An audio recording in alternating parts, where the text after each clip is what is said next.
नमस्कार मित्रांनो, जय शिवराय. स्वागत आहे तुमचं संतोष जाधव व्लॉग मध्ये. आणि आज आपण रायगडावरील एकूण असे 8 दरवाजे आहेत. त्यातील चित्त दरवाजा, नाणे दरवाजा आणि महादरवाजा याची विस्तृत माहिती आपण मागील भागामध्ये घेतली आहे. आणि आज आपण रायगडावरील वाघ दरवाजा याची विस्तृत माहिती घेणार आहोत. तर चला तर मग आपण वाघ दरवाजाची माहिती घेऊया.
मित्रांनो, आपल्याला वाघ दरवाजाकडे जाताना हे वैडेश्वर महादेवाचं मंदिर लागतं.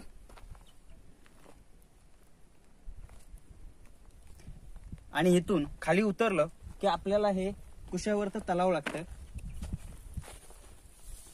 आणि हे कुशावर्त तलाव आहे, त्याच्या बाजूनी खालून असं आपण वाघ दरवाजाकडे जाणार आहोत. आणि आपले काही मित्र आहेत, ते आपल्या आधी गेलेले आहेत. तर चला तर आपण त्यांच्या मागून जाऊया.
मित्रांनो, आता आपण वाघ दरवाजा येथे आलो आहोत आणि असे एकूण या किल्ल्यावरती 8 दरवाजे आहेत.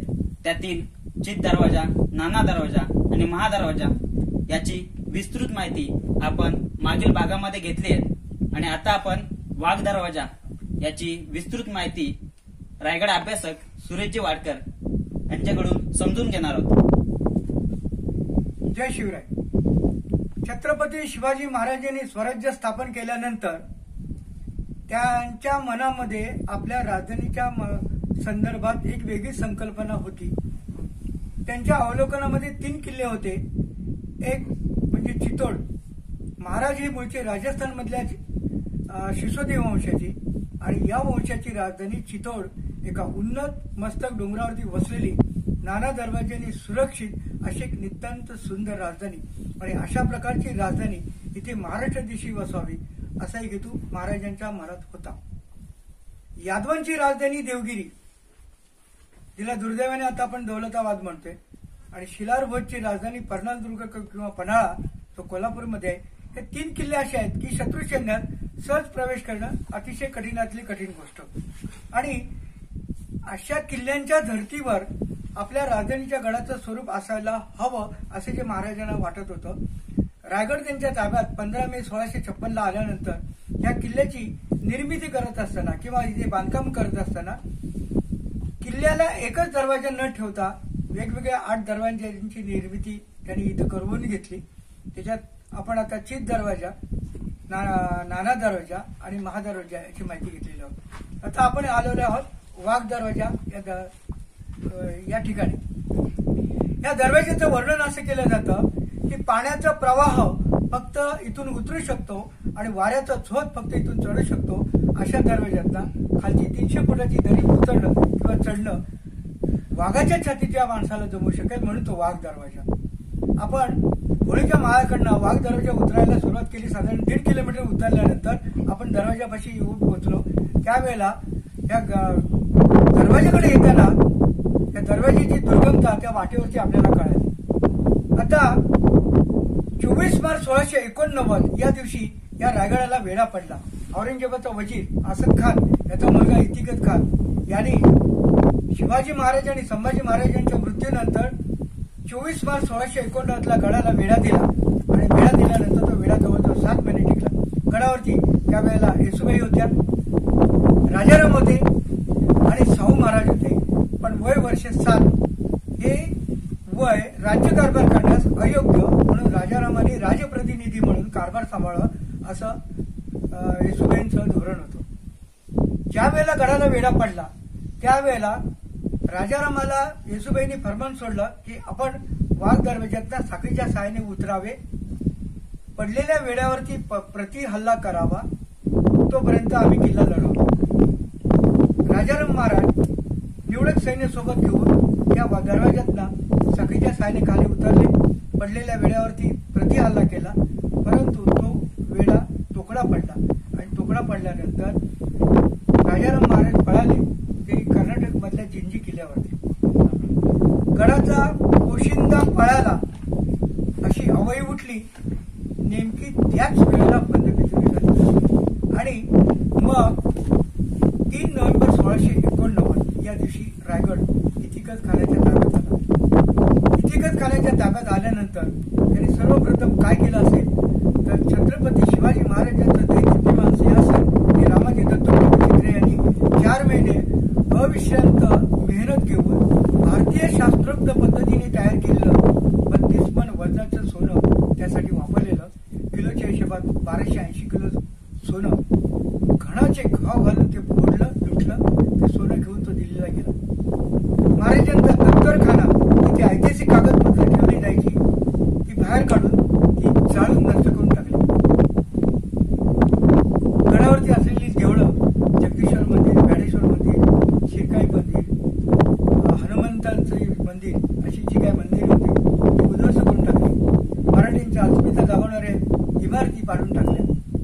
तिथून एक छत्री 45 वर्ष रायगड यवनांच्या ताब्यात राहिला.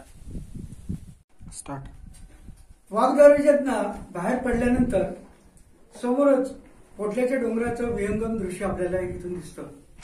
बाजूला तो काळकाईचा डोंगर आहे. काळकाई डोंगराचा जे शिखर रायगडकडे आले त्याला पोटल्याचा डोंगर म्हणतात. त्याला आलेल्या त्या विशिष्ट आकारामुळे पोटल्याचा डोंगर म्हणतात. 6 मे 1818ला इंग्रजांनी गडाच्या पायथ्याशी येऊन कर्नल प्रॉथर आणि कर्नल हंट यांच्या नेतृत्वाखाली गडाच्या पायथ्याशी असलेल्या बहुतेक सर्व इमारती 18 कारखाने उद्ध्वस्त करून टाकले आणि गडावरती वाराणसी बैला एक खलिता पाठवला. तर गडावरती एक किल्लेदार जो होता त्याचं नाव अभिषेक, पेशव्याने त्याची नेमणूक केली होती. अतिशय निष्ठावंत सेवक. त्याच्यावरती एखादी मोहीम सोपवली की तो पत्ते करूनच यायचा. अरबी मुसलमान आहे तो. तर एक खलिता पाठवला की तू आम्हाला सामील हो, म्हणजे अभिषेकला पाठवला तो की आम्हाला सामील हो, तुला हवं ते देतो. परंतु हा निष्ठावंत सेवक इंग्रजांच्या कुठल्याही आमिषाला बळी पडलेला नाहीये, उलट त्यांनी प्रतिकार केलेला आहे. मग आता गडावरचा कुठलाही माणूस आपल्या कह्यात येणार नाही याची खात्री इंग्रजांना पटल्यानंतर त्यांनी आपला मोर्चा रायगडच्या दक्षिण बाजूला वळवला. पोटल्याच्या डोंगरावरती लांब पल्ल्याच्या तोफा चढवल्या आणि रायगडच्या दक्षिण बाजूला असलेलं दारूचं कोठार ते उद्ध्वस्त करण्याचा प्रयत्न केला. परंतु सुरुवातीला जे तोफ गोळे दागले गेले ते नेमके लक्षावर न पडता इथंच सता पडत होते. त्याला कारण असं की तोफेचा बेस आणि त्याच्यावरती ठेवलेली तोफ ह्याच्यामध्ये होणारा कोन, या कोनेवर तोफेचा पल्ला ठरलेला असतो. आणि मग हा कोन ऍडजस्ट करण्यासाठी त्यावेळेला एक नाणं वापरलं गेलं होतं. महाराजांच्या काळामध्ये चलनी नाणी जी होती ज्याच्यात फलुश होतं, सापिता होतं, शिवराई होती आणि होन होती. होन हे सोन्याचं नाणं. तर त्याच्यातला फलुश हे नाणं तो कोण ऍडजस्ट करण्यासाठी वापरलं. तोफा त्यांनी दागल्या, नेमक्या लक्षावरती पडल्या, आगीच्या लोळचे लोळ उठले, गडावरची मंडळी हडबडली आणि आता शरण जाण्याशिवाय दुसरा पर्याय नाही. वाराणसी बाईला जीवे जाऊ द्यावे या बोलीवर रायगड 10 मे 1818ला पडला. वाराणसी बाईला जिवंत जाऊ दिलं पण निशस्त्र. पण तिथून पुढे अभिषेकचं काय झालं इतिहासाला ज्ञात नाही. मित्रांनो, आता आपण माहिती घेतल्याप्रमाणे या आपल्या मागच्या साईडला जो आहे, जो पोटल्याचा डोंगर आहे आणि या डोंगरावरून लांब पल्ल्याच्या तोफा चढवून जो या साईडला हे डोंगर आहे ह्याच्यावरती दारूचं कोठार होतं, त्याच्यावर त्यांनी हल्ला केला आणि आपला रायगड हा उद्ध्वस्त केला. मित्रांनो, आता आपण वाघ दरवाजाची विस्तृत माहिती समजून घेतली आहे आणि रायगडवरती अशाच वेगवेगळ्या ठिकाणची माहिती समजून घेण्यासाठी आपल्या या यूट्यूब चॅनलला लाईक करा, शेअर करा आणि सबस्क्राईब करा आणि बेल आयकॉनवर क्लिक करा, जेणेकरून रायगडवरतील अपरिचित रायगड आणि रायगडवरची ठिकाणे याची विस्तृत माहिती तुम्हाला तुमच्या मोबाईलवरती नोटिफिकेशन भेटेल. धन्यवाद.